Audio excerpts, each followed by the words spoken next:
আসসালামু আলাইকুম। আসসালামু আলাইকুম। সবাই কেমন আছেন? আপনারা সবাই কেমন আছেন? আলহামদুলিল্লাহ আমরা সবাই ভালো আছি। আবারও নতুন একটি ব্লগ নিয়ে চলে আসলাম আপনাদের মাঝে। Moni and Monira blog. Twin sister বলতে বলতে মানে মুখের ভিতরে শুধু টুইন সিস্টারই চলে আসছে। হ্যাঁ, সেটাই। তাই আর কি সকালে নাস্তা করলাম আমরা সবাই। আপনাদের ভাইয়া বের হয়ে গেল। তারপরে এখন এই যে কাজের আপা আসছে, উনি কাজ করতেছে। টুকটাক আমরাও কাজ করব, ঘরে অনেক কাজ আছে। এই তো আজকে আবার আমাদের রান্না বান্না নেই। বেঁচে গেছি আজকে। আজকে হ্যাঁ, তো মহা খুশি আমি। রান্না তো আমারই করতে হয়, তোমার আর মহা খুশি হয়ে লাভ কি? তারপরে মনে করো তোমার কষ্ট দেখলে তো আমার একটু কষ্ট হয়, তাই না? জয়ের পাশে দাঁড়াও, এই পাশে। তো এই আর কি অবস্থা। তো আজকে আবার ভাবির বাড়িতে খুদের ভাতের দাওয়াত আছে। তো ভাবি অনেকদিন বলছিল যাওয়ার জন্য, যাওয়া হয়নি। অনেক দিন যাবতই বলতেছে, এই যাই যাই করে দেখা যায় আপনাদের ভাইয়া থাকলে আর যাওয়া হয় না। তখন দেখা যায় ও থাকলে ওকে রেখে যাবো, ওইটা সেটা খেতে চায়, বাসায় আবার সন্ধ্যার সময় নাস্তা বানাতে হয়। তো সেই জন্য আর যেতে পারি না, আপনাদের ভাইয়া আবার বাসায় নেই। তো এই কারণে আমরা এই আজকে প্রোগ্রামটা যাব। মনে করেন ৩-৪ মাস আগে থেকে করে রাখতেছি, কিন্তু ভাবির সময় হলে আমাদের হয় না, আমাদের সময় হলে ভাবির হয় না। এই করতে করতে এই যে অবশেষে আজকে আমাদের প্রোগ্রামটা হলো। বাইরের আবহাওয়াটা অনেক ভালো লাগছে, আজকে অনেক বাতাস আছে বাহিরে, দেখেন কাপড় চোপড়গুলো লড়ছে বাতাসে।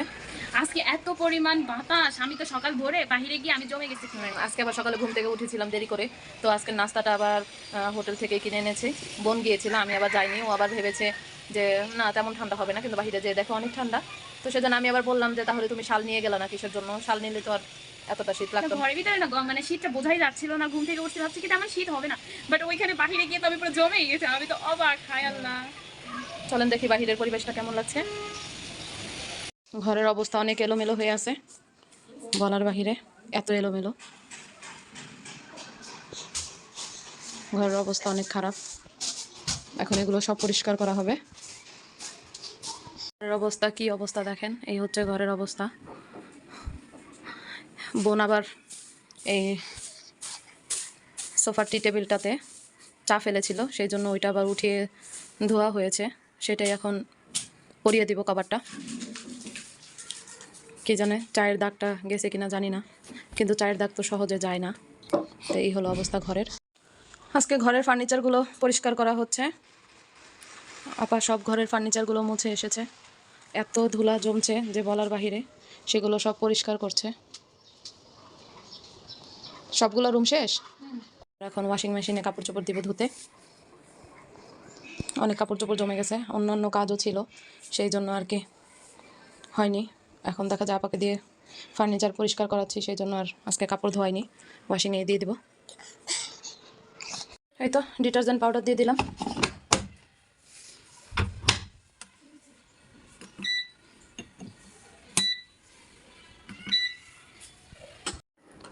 ওয়াশিং মেশিনে কাপড়গুলো দিয়ে এখন ডাইনিং টেবিলটা ভালো করে মুছে নিব। স্প্রে করছি।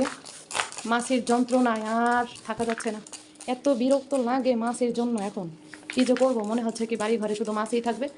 এত পরিষ্কার রাখার পরেও যদি মাছি এত নির্যাতন করে, তাহলে কিভাবে সম্ভব?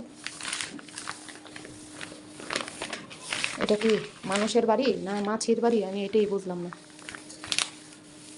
কোনো খাবার টাবারও কোথাও ফেলে রাখা হয় না, তারপরেও যদি মাছি যদি এমন করে, তাহলে কিভাবে হয়?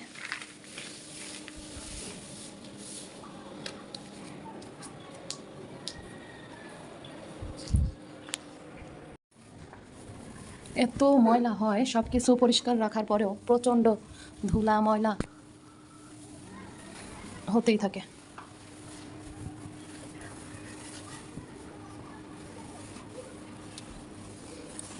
যত পরিষ্কার করেই রাখি না কেন, ধুলা ময়লা হতেই থাকে। আসলে কাজের কোনো শেষ নেই, মেয়ে মানুষের কাজ শুধু থাকেই। আবার আপনাদের ভাইয়া তো সবসময় শুধু বলতে থাকে ফ্রিজে ময়লা হয়েছে, ফ্রিজ পরিষ্কার করো পরিষ্কার করো। উনি এত দিকে খেয়াল রাখে, আমার মাঝে মধ্যে অনেক বিরক্ত লাগে। কারণ আমার বোনের হাজব্যান্ডদেরও দেখি আর আমার হাজব্যান্ডকে দেখি। আমার হাজব্যান্ড এত মানে সমস্যা ধরে যে এখানে ময়লা ওইখানে ময়লা, কিন্তু আমার দুলাভাই এমন না। আমার দুলাভাই ময়লা থাকুক আর যাই থাকুক কিচ্ছু বলে না পাকে, সব সময় মানে নিজের কাজে ব্যস্ত থাকে। আর আমার হাজব্যান্ড এখানে ময়লা ওইখানে ময়লা ওইখানে ময়লা, সারাদিন ওর চোখে শুধু ময়লাই দেখে।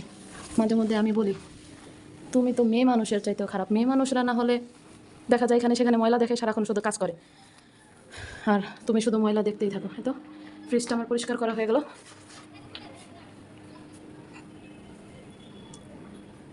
হয়তো ফ্রিজটা পরিষ্কার করে ফেলেছি। এটা আজকে করবো না, কারণ ব্যস্ত আছি, যেহেতু এক জায়গায় যাবো সেহেতু দরকার নেই। এই তো ডাইনিংটা আমার পরিষ্কার করা হয়ে গেল। এই তো টেবিলটা আমার পরিষ্কার করা শেষ,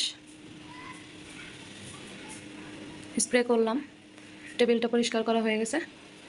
এই আর কি, এখন দেখি ফ্রিজটা একটু মুছে ফেলবো স্প্রে করে। ফ্রিজটা অনেক ময়লা হয়ে গেছে, এটা ঢেকে রাখি।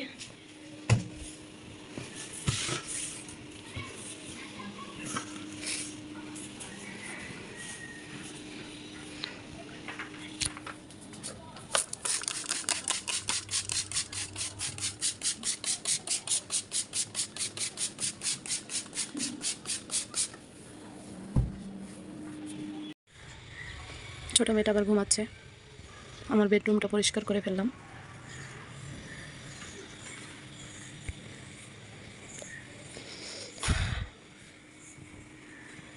আজকে ফার্নিচারগুলো মুছে ফেলেছি কাদের আপাকে দিয়ে। এই তো মেয়েকে আবার নিচে শুয়েছি, শীত এসেছে, শীতের সাথে সাথে লেপ নামানো হয়ে গেছে। আর এই তো ড্রয়িং রুম পরিষ্কার করে ফেলেছি।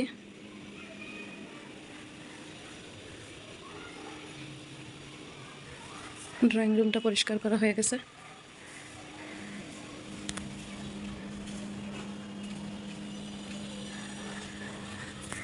এক জায়গায় যাব, তাড়াহুড়ার মধ্যে যতটুকু পেরেছি তাড়াহুড়া করে যতটুকু পেরেছি তাড়াতাড়ি করেছি, কারণ যেহেতু এক জায়গায় যাব। এই তো কারণ এক জায়গায় যাব আর আজকে আবার রান্না বান্না নেই, সেই জন্যই ঘরটা তাড়াতাড়ি গুছিয়ে ফেললাম। মেয়ে আবার টিভি দেখতেছে, ওকে আবার রেডিও করাচ্ছি।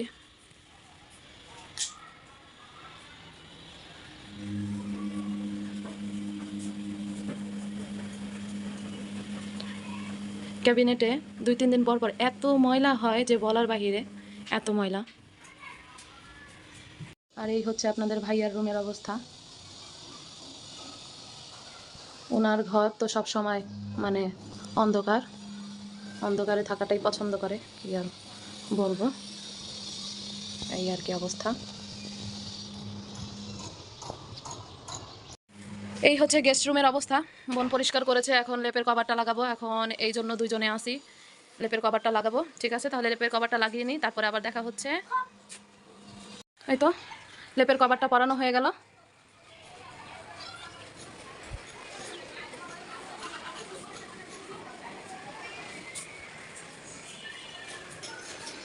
ঘর গোছানো থাকলে আসলে মনটা ভালো লাগে, ঘর গোছানো না থাকলে ভালো লাগে না। আজকে ফার্নিচারগুলো পরিষ্কার করা হয়েছে, সেই জন্য ভালো লাগছে। তো আমার ঘর গোছানো শেষ, দেখলেনই তো অনেক অপরিষ্কার ছিল ঘর। বাইরের শোকেসটাও পরিষ্কার করা হয়ে গেছে, শোপিজের।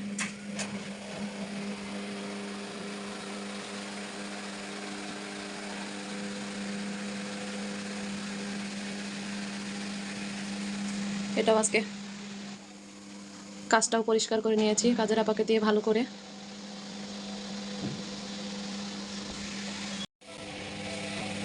এই তো কাপড় চোপড় ধোয়া হচ্ছে, কিন্তু আমার মনে হয় না যে আমি থাকা অবস্থায় কাপড় চোপড় ধোয়া শেষ হবে। ভাবিদের বাসা থেকে এসে তারপরে কাপড় চোপড়গুলো বের করে নিব, আমি এতক্ষণে রেডি হয়ে যাব এখন। তো এই তো আপু ভাইয়েরা দুই বোনে মিলে ঘরটা গুছিয়ে ফেললাম। তো আমাদের ভিডিও যদি আপনাদের একটু ভালো লেগে থাকে, দূরে এবং কাছে থেকে যে আপু ভাইয়ারাই দেখছেন না কেন, যদি একটু ভালো লেগে থাকে তাহলে অবশ্যই লাইক, কমেন্ট, শেয়ার, সাবস্ক্রাইব করতে ভুলবেন না। আর প্লিজ আমাদের পাশে একটু থাকবেন আপনারা। আপনারা যদি আমাদের পাশে না থাকেন তাহলে তো আমাদের ভিডিও বানানো পুরাই বৃথা। হ্যাঁ সেটাই, আপনাদের একটি লাইক কমেন্ট আমাদেরকে ভিডিও বানাতে অনেক অনুপ্রেরণা জাগায় মনে।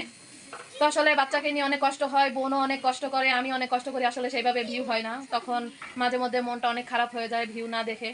তো কি আর করবো, মাঝে মাঝে তো ভিউ দেখে ছুটি নিই, যে আজকে আর যাবোই না ওদিকে, দূর আর ভালো লাগে না, কষ্ট কম করি না, বাট হ্যাঁ সেটাই, কষ্ট অনেক করা হয়, সেই হিসেবে ভিউ হয় না। তো যাই হোক, ধৈর্য হারাবো না, ধৈর্য নিয়েই থাকবো। তো যাই আছে কপালে সেটাই। না তো না তো সেটাই। তো আপনারা সবাই ভালো থাকবেন সেই কামনা করি, আপনাদের জন্য দোয়া করি, আল্লাহ আপনাদের সবাইকে ভালো রাখুক, তার সাথে আমাদেরকেও আল্লাহ তাআলা ভালো রাখুক। তাহলে আজকের মতো এখানেই বিদায়। আল্লাহ হাফেজ। আসসালামু আলাইকুম।